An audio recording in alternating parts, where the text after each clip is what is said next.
Irmãos e irmãs, o ser humano de todas as culturas indagou sobre a morte.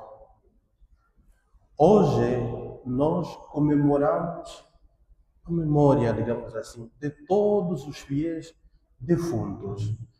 É um momento que nós tiramos da nossa vida para fazermos memória deles, para pensarmos naqueles que foram os nossos entes queridos, amigos, companheiros, familiares, todos esses.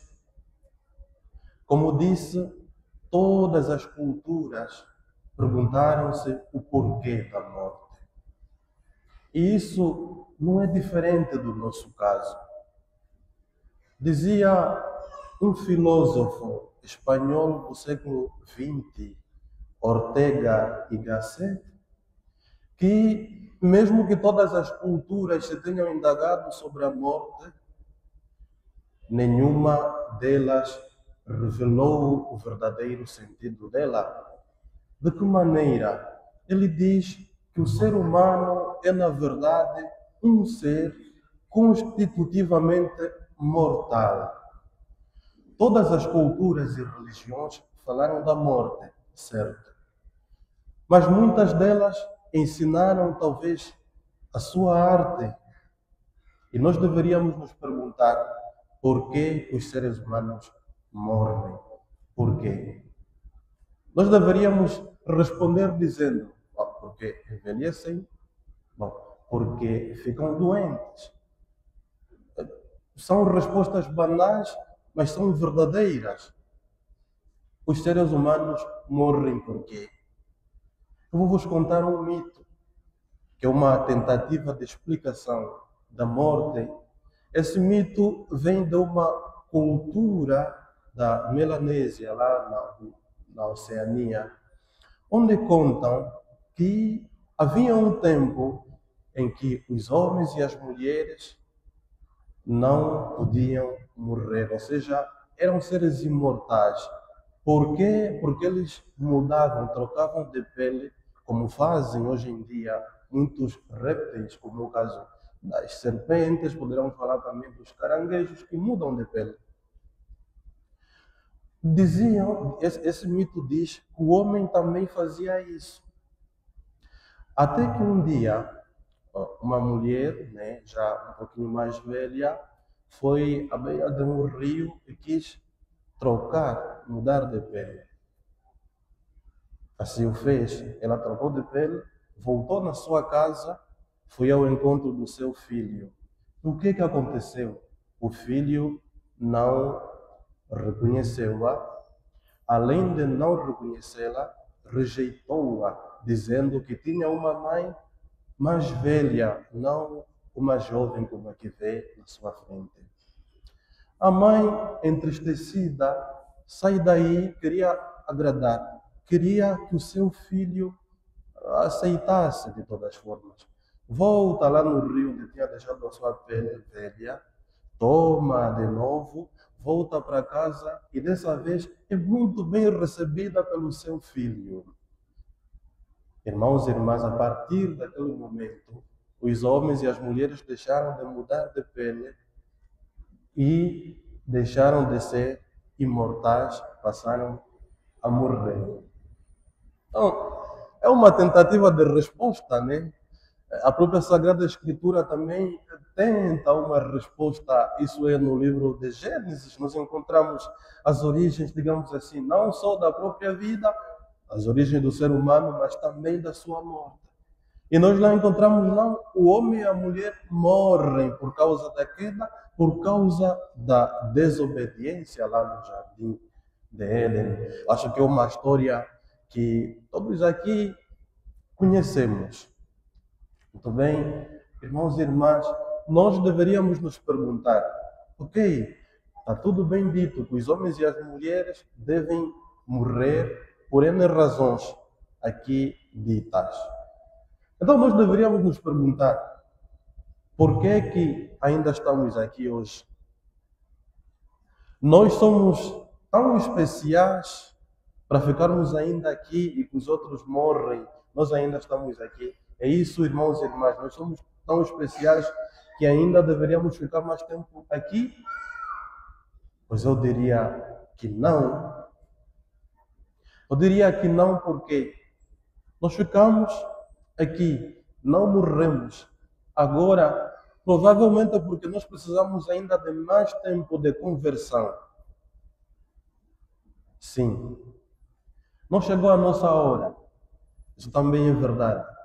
Significa que o Senhor nos oferece mais oportunidades. Nos convida hoje e agora à conversão, enquanto não chegou a nossa hora. Porque segundo a cultura judaica, quando nós morremos, já não podemos fazer nada. Por quê? Ou quando a morte bater à nossa porta, nós não teremos tempo de nos converter.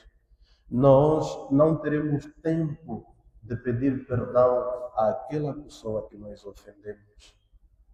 Nós não teremos tempo de conceder o perdão àquela pessoa que nos pede perdão porque nos tenha feito alguma coisa no passado.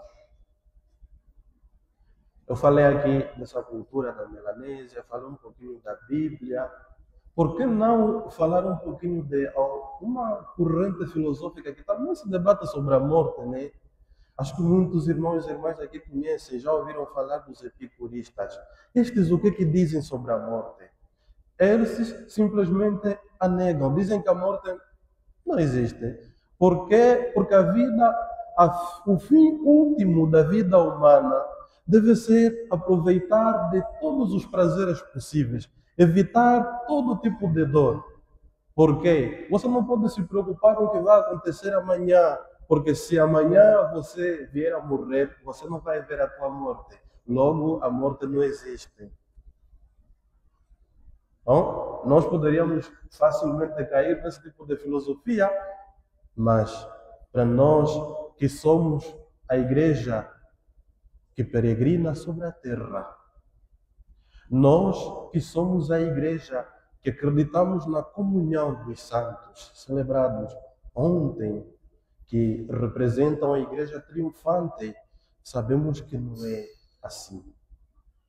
Hoje comemoramos a memória daqueles. Sim, parte deles já estão nos céus, outros no purgatório. Aqueles que precisam purgar alguma coisa. Que são aquelas pessoas, como nos diz o catecismo da nossa igreja, que morreram na graça e na amizade com Deus, porém falta alguma coisa que deve ser purificada. É por essas pessoas que nós rezamos hoje. Então esse dia faz todo sentido. Irmãos, quando saírem daqui, vão visitar os túmulos dos vossos amigos. Vão lá relembrar os bons momentos que viveram. Porque assim, aqueles irmãos e irmãs não partiram. Segundo a nossa fé, estamos em comunhão com eles. E na nossa cultura africana, os mortos não vão. Eles ficam conosco, são os nossos antepassados. Irmãos e irmãs, eu acho que há pessoas aqui que sabem, não sei aqui na cidade, mas nas aldeias, há aquele mito, segundo o qual não podes gritar o nome do outro de noite. Já ouviram esse mito? Imagino que sabem o significado. É uma ligação com os nossos antepassados. Existem culturas em África onde, quando um mais velho ou uma mais velha morre, não vai no cemitério. Se cava um buraco, lá no quarto da pessoa mesmo, dentro de casa, é lá onde a pessoa é enterrada. Por quê? Porque nós acreditamos que os nossos antepassados não vão nunca. Eles ficam sempre conosco. Porque eles assistem a nossa vida. A nossa fé cristã baseia-se nessa opinião. São aqueles que foram antes de nós. São aqueles que nós podemos pedir a sua intercessão. Nós ficamos tristes porque às vezes perdemos pessoas muito queridas, pessoas muito jovens. E nós deveríamos nos perguntar por quê? Porque, com certeza, alguém aqui já perdeu uma pessoa muito querida, talvez muito jovem, que esperava muito daquela pessoa. E pronto, aconteceu o que aconteceu. O que nós deveríamos pensar? Será que nós deveríamos trazer aqui a imagem do jardineiro? O que faz um jardineiro que cuida das suas flores? Quando ele quiser oferecer uma flor, o que faz? A pessoa amada, a pessoa querida. O jardineiro vai arrancar do seu jardim a flor mais bonita e vai oferecê-la. Será que é nosso Deus assim, que arranca no meio de nós aquelas pessoas mais preparadas, aquelas pessoas mais queridas para estar ao seu lado? Sim, irmãos e irmãs, devemos também pensar assim. Então, mais uma vez eu digo, celebremos a memória dos nossos antepassados, porque são aqueles que nos transmitiram a fé, são aqueles que nos ensinaram a sermos homens e mulheres para essa sociedade que tanto precisa. Vamos pensar neles, porque é importante que assim seja.